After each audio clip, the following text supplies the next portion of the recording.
जिस तरह से हम अभी दूसरी लहर से पूर्ण रूप से बाहर तो नहीं आए, लेकिन 90-95% बाहर आ चुके हैं और पूरे देश में ही नए केसेस की संख्या बहुत कम हो गई है।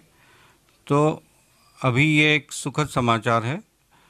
जहाँ तक तीसरी लहर का सवाल है, जैसा कि बाहर के देशों से खबरें आ रही है कि ब्रिटेन है या साउथ अफ्रीका है या दूसरे अन्य देश हैं जहाँ पे अभी वापस से तीसरी लहर आ गई और तीसरी लहर के तहत नंबर ऑफ़ केसेस फिर से बढ़ने लग गए। तो जब दूसरे देशों में बढ़े तो हमें भी पूरी एहतियात रखना पड़ेगी कि हमारे यहाँ भी सेम सिचुएशन आ सकती है, तो उससे बचाव करने का रास्ता पहले से ही ढूंढ के रखना होगा। अभी तक हम सारे मापदंड अपना रहे थे कि मास्क पहनना ज़रूरी है, बार बार हाथ को धोना ज़रूरी है और एक सोशल डिस्टेंसिंग रखना ज़रूरी है। तो ये सारे जो है इसमें कोई भी तरह की कोताही न बरती जाए और ये एज़ इट इज़ इसको फॉलो किया जाए, प्लस मास लेवल पे वैक्सीनेशन किया जाए। क्योंकि अभी दुनिया में एक अमेरिका ही ऐसा देश है जहाँ पे बहुत ज़्यादा वैक्सीनेशन किया और वहाँ पे अभी बहुत ज़्यादा केसेस नहीं बढ़े हैं। उन्होंने मास्क भी हटा दिया है, लेकिन इसके बावजूद भी बहुत केसेस नहीं बढ़े। तो अधिक से अधिक संख्या में लोगों को वैक्सीनेट करना चाहिए और वैक्सीनेशन एक कारगर तरीका साबित हो सकता है इस बीमारी से निजात पाने के लिए। बच्चों में भी यही सारे पैरामीटर्स तो सेम ही रहेंगे और किसी भी तरह के लक्षण आने पर जैसे सर्दी, खांसी, बुखार, तुरंत अपने डॉक्टर को दिखाएं और तुरंत सबसे पहले आरटी-पीसीआर टेस्ट कराएं ताकि उस बच्चे से दूसरे बच्चों को या दूसरे घर के लोगों को इन्फेक्शन नहीं फैले, ताकि बीमारी को काबू में लाया जा सके।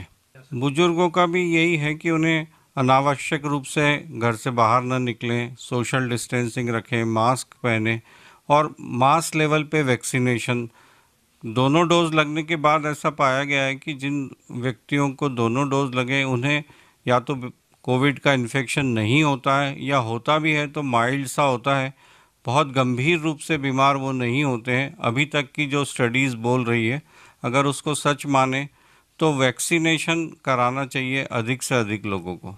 अब वायरस का म्यूटेशन तो किसी भी देश के या किसी भी हेल्थ केयर के हाथ में नहीं है कि उसको रोक पाए, पर वायरस का जो म्यूटेंट डेल्टा प्लस वेरिएंट जिसकी कि अभी बहुत चर्चा हो रही है, अभी जो ब्रिटेन से स्टडी आई है उसमें उनका कहना है कि वो वायरस फैलता तो तेज़ी से है लेकिन उतनी गंभीर बीमारी नहीं पैदा कर रहा है।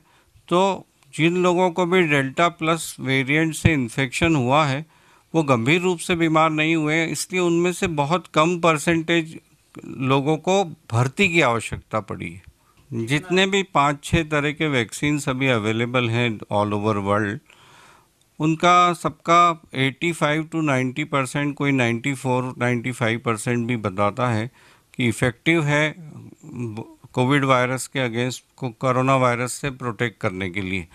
लेकिन एग्जैक्ट सिचुएशन तो साल भर बाद ही पता लग सकेगी कि कितने लोगों को वैक्सीन लगा, कितने लोगों को वैक्सीन लगने के बाद कोविड-19 हुआ या नहीं हुआ।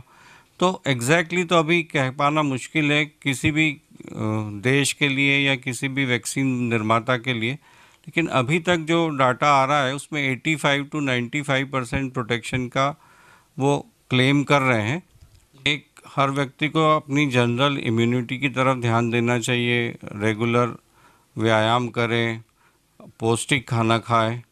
अगर उसको डायबिटीज़ है तो वो इंश्योर करे कि उसकी डायबिटीज़ प्रॉपरली कंट्रोल में रहे। तीसरी, जब उसको कोविड हो जाता है या कोई भी गंभीर बीमारी होती है तो उस वक्त अधिक मात्रा में स्टीरॉयड का उपयोग न हो, उसका ध्यान रखना होगा उसे। प्लस अगर वो बहुत हाई रिस्क पे है म्यूकोरमाइकोसिस होने के या और कोई तरह के फंगल इन्फेक्शन होने के, तो वो पहले से कुछ प्रोफाइलेक्टिक एंटी फंगल ट्रीटमेंट भी ले सकता है ताकि फंगस ग्रो ना हो। कोरोना वाले पेशेंट्स में म्यूकोरमाइकोसिस काफ़ी आया, उसके जो 3-4 मुख्य कारण हैं। एक तो कोरोना वायरस इन्फेक्शन होने से शरीर की इम्यूनिटी डाउन हो जाती है। दूसरा, जो शुगर लेवल्स हैं जो प्री कोरोना पेशेंट को होते हैं, वो कोरोना के बाद ऐसा पाया गया है कि उनके शुगर लेवल बढ़े हुए मिलते हैं। और तीसरा, कोरोना के ट्रीटमेंट के लिए वर्ल्ड वाइड गाइडलाइन में स्टीरॉयड इंडिकेटेड है। तो कई जगह पे स्टीरॉयड बहुत अत्यधिक मात्रा में यूज़ हुआ और इसकी वजह से भी ये म्यूकोरमाइकोसिस के केसेस बढ़े कि जैसे कोरोना वायरस होने के बाद हर पेशेंट में ये पाया गया कि उसका जो बेसिक शुगर लेवल रहता था उससे ज़्यादा आने लग गया। तो अब एग्जैक्ट कोरिलेशन तो नहीं पता अभी दुनिया को कि कोरोना वायरस का इन्फेक्शन होने के बाद किस तरह से वो शुगर लेवल को बढ़ा रही है। ये ऐसे तो कहीं भी हो सकता है, लेकिन ये अभी आँख, नाक और ब्रेन और ये पैलेट और इन एरियाज़ में ज़्यादा म्यूकोरमाइकोसिस का इन्फेक्शन अभी देखा गया है। ये जैसे आँख पे जाने के बाद उसके जो सॉफ्ट टिश्यूज़ होते हैं उसको पूरा अंदर से खा जाता है, एक तरह से इन्वेट कर देता है, नेक्रोसिस कर देता है। और अगर इसका पर्दे पे असर आ जाता है या पुतली पे असर आ जाता है तो वो सब चीज़ को ख़त्म कर देता है। उस वजह से आँख की रोशनी भी चली जाती है और आँख निकालने की नौबत आ जाती। आँख निकालने के पीछे उद्देश्य यही रहता है कि वो पूरा जो फंगस का चंक है उसको बाहर निकाल दे ताकि वो और न फैले अंदर, और बचा हुआ जो फंगस रह गया है उसको एम्फोटेरिसिन या दूसरी दवाई के माध्यम से उसको ख़त्म कर दे ताकि फंगस और कोई हिस्से में न फैल पाए अंदर। फंगस का इन्फेक्शन जब भी ब्रेन को अफेक्ट करता है तो वो एक गंभीर रूप ही धारण कर लेता है, क्योंकि ब्रेन में जब पहुंच जाता है तो उसका इवैक्यूएशन कठिन हो जाता है। मतलब उसमें से ब्रेन तक अंदर जाके और फंगस को पूर्ण रूप से निकालना कठिन होता है। तो इस वजह से अगर ब्रेन को इन्वेड करता है फंगस तो वो गंभीर बीमारी को पैदा कर सकता है और हो सकता है कि उसमें रिस्पांस वैसा न मिल पाए। इसमें कंप्लीट ट्रीटमेंट करते हैं।